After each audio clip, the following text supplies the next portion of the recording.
Ito yung inaantay ko, yung masemento. Wow! Papunta na sa kalagitnaan ng dagat itong Noveleta Bypass Road. Simula dito sa boundary ng Noveleta at Cavite City, mas mabilis ang travel time papunta sa Cavitex all the way sa may Parañaque. Ang pag-construct ng bypass road dito ay para makapag-improve ng connectivity within Metro Manila at dito sa Cavite Province. At kasi itong sa Cavite City kasi 'di ba merong Sangley Airport diyan. So merong propose na gagawin yan to upgrade into Sangley International Airport. So tapos na yung tulay, matadaanan natin ng mga sasakyan.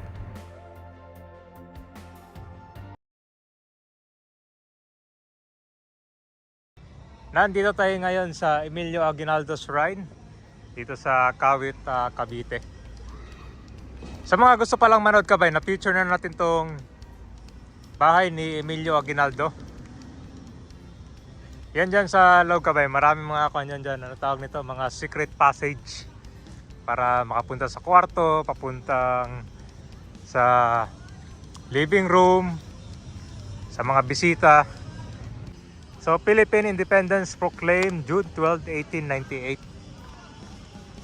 So, pagdating dito ng Vermonts, merong dito, Paskuhan. Yan, ang dami mga food bazaar ngayon. Siguro mga alas 5 magsisimula. Aguinaldo Shrine, pupunta tayo Cavite City.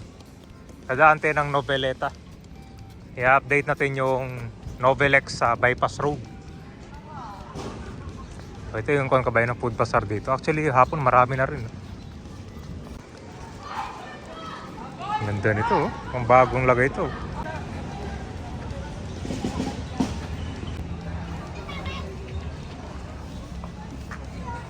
Hindi parehas, pero pinaka-ano talaga. Sa weekends. Sabado Linggo. Ito na tayo sa Noveleta. So ngayon, bago ka makarating ng Cavite City, Noveleta. So medyo malayo, no, kung galing ka sa Cavitex, pupunta ka ng Cavite City. So medyo malayo at saka matraffic. Pero pag natapos tong bypass road, diretso na. Simula Cavitex, papuntang Cavite City. So maganda rin itong pagkakaroon ng panibagong bypass road dahil yung Sangley Airport mga kabayan ay kundi yan, balak na gawing international airport yung Sangley. So, malayo pa to, kakanan pa tayo sa Manila Cavite Road.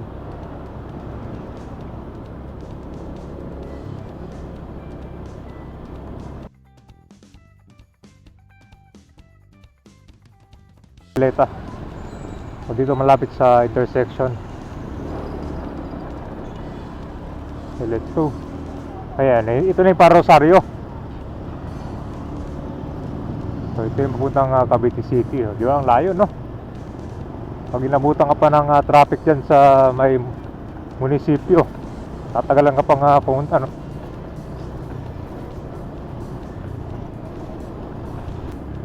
So ito na yung bypass road. So malapit sa beach. Malapit sa beach resort. Ay, dito yung pinaka-entrance yan. Tara, tingnan natin ngayon yung construction. Kung saan na ba yung nagawa nila.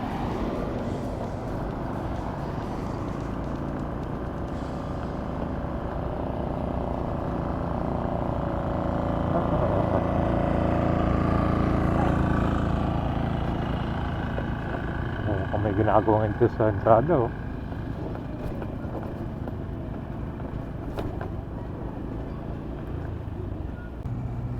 Ito may bagong gusalin na ginagawa, oh, malapit sa highway. Nung huling update ko dito, may ginagawang tulay.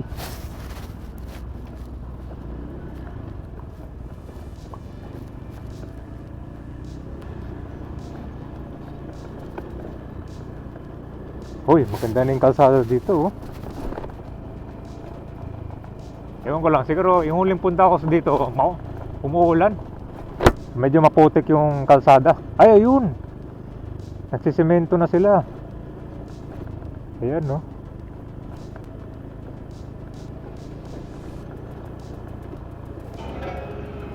Ito yung inaantay ko, yung masemento. Nice. Malawak to, siguro mga 6 lanes. 3 lanes bawat direction.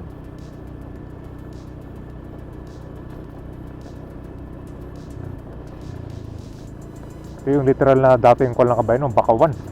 May kalsada na ngayon.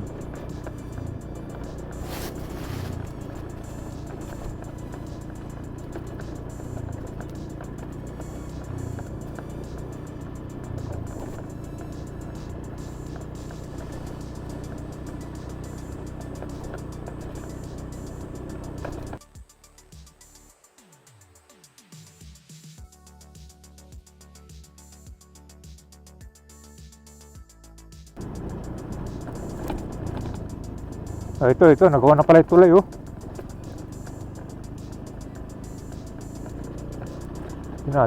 Madaanan na pala yung tulay. Ayun.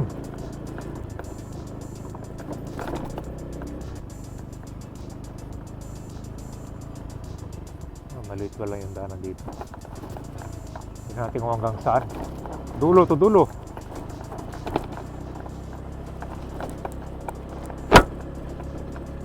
Malayo na pala, no? Mukhang hindi pa matatapos sa 2025. Tagal-tagal pa to.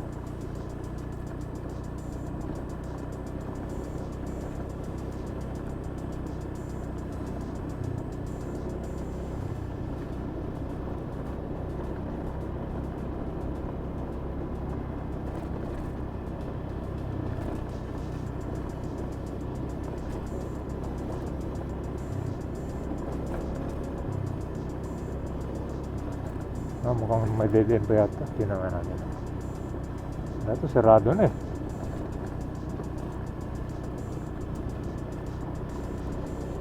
Yung pag-ukay dyan. Nung huling bagyo, sir, binaha dito? Oo. Pipito. Pipito ba yun, Christine? Wala. Kristen daw, bumaha Kristen dito. Christine bumaha dito? Yung mga kawin nila, no? Yung mga punong nandyan, wala na eh. Wala Ubos na mga yan. tulong dyan, eh. Sira na.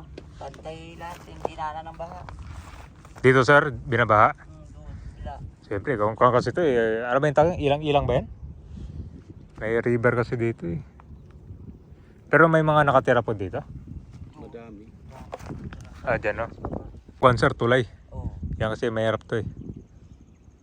Sulay talaga mauna dito. Kaya lang, problema na ito pag binaha, no? Tapos maraming puno. Mabiyak yung... Mababa lang kasi yan. Mababa lang, no? Hindi katulad. Dito, malakas ang tubig. Mabilis. Kung marami pa silang tulay doon na gagawin.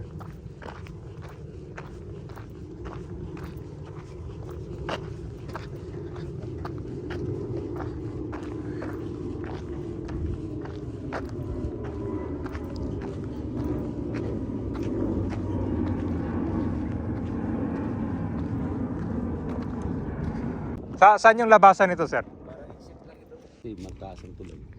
Kaya lang nakaklibo rin. Kasing level itong tulay, sir. Okay. Hindi abutin ng tubig. Hindi na inaampa. Hindi na nagpupanin. Kaya lang ito mga dito napasok sa mga open. Dito, sir, pinapasukan. No? Pero pag naka-close na yan dito, pero Isasara pa to. ang sasara nito. Sa tugtong mo. Pero at least madali lang, sir, kasi walang mga right of way issue dito, no? Sige po naman. Parang binabayaran nila yung mga tulad nitong palaisdaan. Bagong ulog. So maraming mga palaisdaan dito malapit sa ginagawang kalsada. Ito na yung tulay. So mukhang mahaba pa itong gagawin pala. Hindi lang itong tulay yung gagawin nila. Meron pa karugtungin dun. So puro tubig na yung madadaanan eh.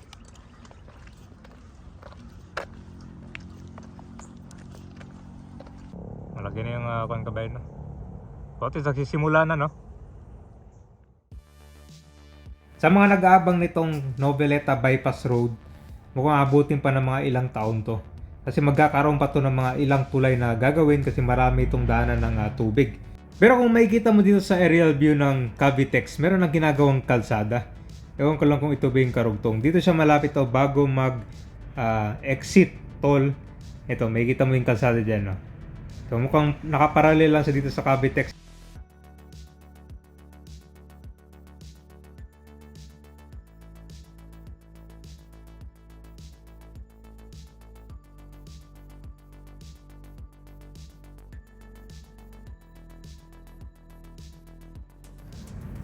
So kapag natapos to, yung exit niya, dyan malapit sa Manila Cavite Road. Pagdating mo doon, kakanan ka na, papunta naman yun sa Cavite City or dun sa Sangley Airport.